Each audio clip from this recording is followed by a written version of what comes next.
Which is absolutely wrong. మన culture మొత్తం నాశనం చేస్తున్నారు. రైట్ రైట్ మనతో పాటు యమునా పటేల్ గారు జాయిన్ అయ్యారు. నమస్తే మ్యామ్. యమునా పటేల్ గారు, జరుగుతున్నటువంటి వివాదం మీ దృష్టికి వచ్చింది, మీరు ఆల్రెడీ కొంత రెస్పాండ్ కూడా అయినటువంటి పరిస్థితి. ఈరోజు శివాజీ గారు మరోసారి రెస్పాండ్ అయ్యారు. తాను ఏదైతే పొరపాటున దొర్లాయో పొరపాటున వచ్చాయో ఆ మాటలకు మాత్రం ఆయన హార్ట్ఫుల్ గా క్షమాపణ చెప్తున్నారు. కానీ స్టేట్మెంట్ కి మాత్రం ఆయన స్టిల్ స్టిక్ అయి ఉన్నాను, ఏదైతే డ్రెస్సింగ్ కి సంబంధించి నేను చేశానో ఆ వ్యాఖ్యలకు స్టిక్ అయి ఉన్నానని చెప్తున్నటువంటి పరిస్థితి. మీ కామెంట్? మొట్టమొదటిగా వారన్న మాటలు ఏవైతే పదజాలం వాడారో డెఫినెట్ గా అవి ఆ పదాలు రాంగ్ అని మనం చెప్తా ఉన్నాము. బట్ ఏదైతే ఒక ఉద్దేశం వారు చెప్తున్నారో ఆ ఉద్దేశం కరెక్ట్ అయినప్పటికీ విధి విధానాల్లో మనం ఎలా చెప్తాం. ఇప్పుడు ఇక్కడ ఎలా ఉంటుందంటే వారు ఉన్న పరిశ్రమ, వారు సినీ పరిశ్రమ నుంచి వచ్చినారు. వాళ్ళు సినీ పరిశ్రమలోని అసలు ముందుగా మనము రూట్ కాజ్ ఇష్యూస్ గురించి మాట్లాడితే, ఈ రోజు ఆడపిల్లలు అంత విచ్చలవిడిగా అలాంటి దుస్తులు ఎందుకు వేసుకుంటున్నారు? ఎందుకంటే మీరు గుర్తుపెట్టుకోండి, ఎప్పుడైనా కూడా మనము ఎవరినైతే అభిమానిస్తున్నామో, అండ్ మరీ ముఖ్యంగా సామాజిక మాధ్యమం, అది మీడియా, సోషల్ మీడియా, లైక్ మరీ ముఖ్యంగా సినిమా చాలా వరకు కూడా మనం వినిన దానికంటే చూసిన దానికి ఎక్కువ ప్రభావితం అవుతాం సైకలాజికల్ గా. That's a scientific fact. So అలాంటప్పుడు మనము పెరుగుతున్న టైంలో మనం ఏం చూస్తున్నాం, ఈ రోజు మాక్సిమం ఎక్స్పోజర్ ఎక్కడ ఉంది?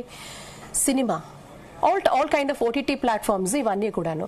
ఒకప్పుడు ఏంటంటే కేవలం మనం థియేటర్లకు వెళ్లి సినిమాలు చూసే అలాంటి పరిస్థితి నుంచి ఈ రోజు ఓటీటీ లాంటి ప్లాట్ఫామ్స్ వచ్చాక మీకు చాలా అత్యంత సులభంగా కూడా మీకు ఈ ఎక్స్పోజర్ మీకు ఉన్నది కనబడుతోంది. దట్ సీయింగ్ ఇట్ మాక్సిమం చాలా మంది కూడా చూస్తున్నారు. సో అక్కడ చూసే వాళ్ళు, అక్కడ ఆడపిల్లలు హీరోయిన్స్ ఎవరైతే వేసుకుంటున్నారో వీళ్ళు ఒక ఐకానిక్ ఫిగర్స్ గా ఉంటున్నారు. యంగ్స్టర్స్ కి, టీనేజర్స్ కి, ఆర్ హూఎవర్ ఇట్ ఈస్, అమ్మాయిలు కావచ్చు అబ్బాయిలు కావచ్చు. ఒక పరిశ్రమలో ఒక హీరో తన అభిమాన నటుడు ఒక హెయిర్ స్టైల్ వేసుకున్నాడంటే చాలా మంది మనం అలాంటి హెయిర్ స్టైల్ చూస్తూ ఉంటాం. మాటలు ఇమిటేట్ చేస్తూ ఉంటాం, మాటలు చూస్తూ ఉంటాం, వాళ్ళు ఎలా బిహేవ్ చేస్తారో చేస్తూ ఉంటాం. సో ఇటువంటివన్నీ కూడా మీరు అబ్జర్వ్ చేయాల్సింది ఏంటంటే, నేను ఒక సైకలాజికల్ పాయింట్ ఆఫ్ వ్యూలో చెప్తున్నాను. సో మన అభిమాన నటులు ఎలా ప్రవర్తిస్తున్నారు, వాళ్ళు they are able to influence larger audience అండి. మరి ముఖ్యంగా యంగ్స్టర్స్, పిల్లలు, ఆడపిల్లలు కావచ్చు, మగపిల్లలు కావచ్చు, హూఎవర్ ఇట్ ఈస్. సో వాళ్ళు ఆ ఇన్ఫ్లుయెన్షియల్ పొజిషన్ లో ఉన్నారు కాబట్టి వాళ్ళు చేసే వస్త్రధారణతో సహా వాళ్ళు ఇన్ఫ్లుయెన్స్ చేస్తున్నారు. సో వీరు గమనించాల్సింది ఏంటంటే, వారికి మంచి సదుద్దేశాలు ఉన్నప్పటికీ కూడాను వారు ఏ మాధ్యమం నుంచి మాట్లాడుతున్నారు? సినీ మాధ్యమం నుంచి. వారికి సినిమా పర్సన్ గానీ మీకునైనా నాకైనా తెలుసు, అంతే కదండి. వారు దానికి కాకుండా మనకు తెలియదు.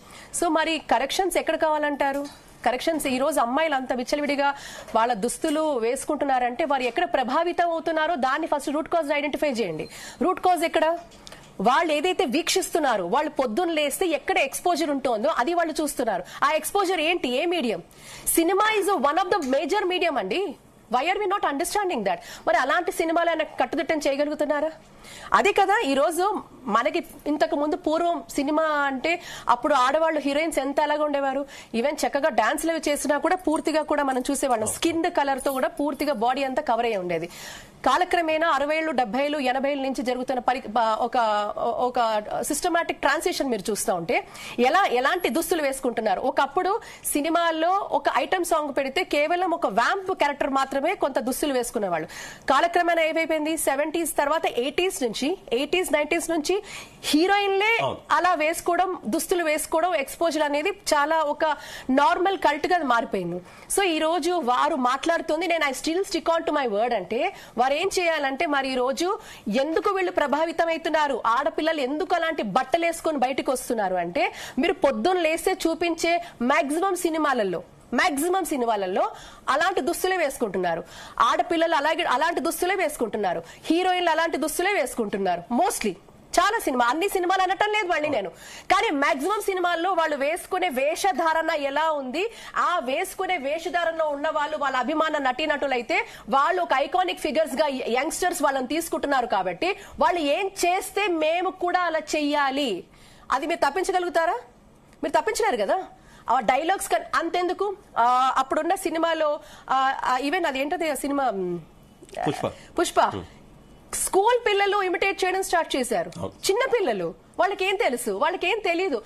వాళ్ళు చూస్తున్న దానికి వాళ్ళు ఇన్ఫ్లుయెన్స్ అవుతున్నారు. సో నేను ఈ రోజు పూర్తిగా సైకలాజికల్ పర్స్పెక్టివ్ లో మాట్లాడితే, మనం ఏదైతే చూస్తున్నామో మనం ప్రభావితం అవుతాం. అందులో మరీ ముఖ్యంగా మన అభిమాన నటినటులు ఉంటే వాళ్ళు ఏం చేస్తే మనం చేస్తున్నారు, ఆ దుస్తులు మీరు వాళ్ళ చేత ఎందుకు వేయిస్తున్నారు? యమునా పాఠక్ గారు, ఇందాక మీరు వచ్చే ముందే ఒక క్వశ్చన్ నేను రైజ్ చేశాను. ప్రధానంగా ఆయన ఏదైతే కొన్ని వ్యాఖ్యలు చేశారో, 2 వ్యాఖ్యలు చేశారో, అందులో ఒక వ్యాఖ్య క్షమించాలి నేను ప్రస్తావించాల్సి వస్తుంది. సామాన్లు అనేటటువంటి వ్యవహారం ఇది ఆయనతో మొదలైనటువంటి వ్యవహారం కాదు. గత 6 నెలలుగా ఈ 2025లో ట్రెండింగ్ లో, సోషల్ మీడియాలో, ఇంటర్నెట్ లో విపరీతమైనటువంటి రీల్స్ లో ట్రెండ్ అయినటువంటి పరిస్థితి.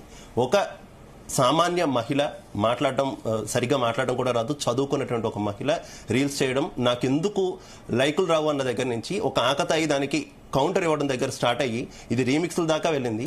ఈ రీమిక్స్లు చేసిన వాళ్ళలో లేడీస్ ఉన్నారు, చాలా మంది ఉమెన్స్ ఉన్నారు, వాళ్ళు కూడా రీమిక్స్ చేసినటువంటి పరిస్థితి.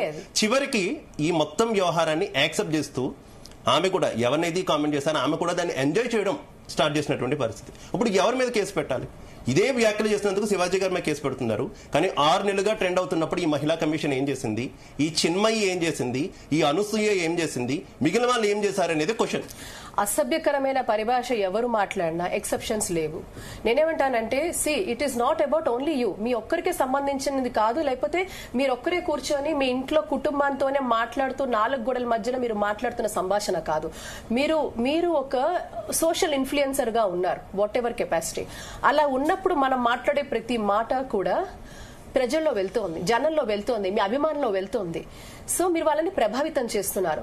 మీరు ప్రభావితం చేస్తున్నప్పుడు అది సమాజానికి దోహదపడుతుందా, సమాజానికి మేలు చేస్తోందా, లేకపోతే సమాజాన్ని చిన్నభిన్నం చేసే పరిస్థితి ఉందా? అంటే ఇలాంటి మాటలు ఇప్పుడు మీరు చూడండి, ఎవరైనా అమ్మాయిలు వెళ్ళినా లేకపోతే రేపు పొద్దున ఆడవాళ్లు వెళ్ళినా ఇలాంటి పదజాలం పిల్లలకి ఏం తెలుసు, యంగ్స్టర్స్ కి ఏం తెలుసు? ముందే ఒక ఎథికల్ ఇది లేదు వాళ్ళకి, ఎక్కడ కూడా మనకి ఒక ఎథికల్ పోలీసింగ్ లేదు, లేకపోతే ఒక మారల్ ట్రైనింగ్ లేదు. రేపు పొద్దున వాడు ఏమనుకుంటాడంటే, ఎవరైనా పిల్లలు కావచ్చు, టీనేజర్స్ కావచ్చు, ఎవరైనా కావచ్చు, ఓహో ఇలాగే అడ్రస్ చేయాలేమో ఆడవాళ్ళని. ఎగ్జాక్ట్లీ చాలా నార్మలైజ్ చేస్తున్నారు చాలా వర్డ్స్. ఇది చాలా దుర్మార్గం. నేనేమంటానంటే, ఇటువంటి పదజాలం మాట్లాడిన ఎవరి మీద అయినా స్ట్రిక్ట్ గా లీగల్ యాక్షన్ తీసుకోండి అంటాను నేనైతే. ఆ కుర్చీని మడత పెట్టి అంటే ఏంటండి? అది ఎవరైనా, ఎటువంటి ఎవరైనా, ఎటువంటి వాళ్ళైనా, అంటే how can they do it? మన సంస్కృతిని అంత ఎందుకు చిన్న భిన్నం చేసి విచ్ఛిన్నం ఎందుకు చేస్తున్నారు? ఒక సభ్యత ఉంటుంది, ఒక డెకరం ఉంటుంది. అంటే మన ఇళ్లలో అందరూ కూర్చుంటారు, రేపు పొద్దున పిల్లలు వచ్చి ఇంట్లో ఉన్న ఆడవాళ్లతో అలా మాట్లాడితే మీరు ఊరుకుంటారా? మీరు సహిస్తారా? నేనేమంటున్నానంటే, అది పాట కావచ్చు, డైలాగ్ కావచ్చు, లేకపోతే సోషల్ మీడియా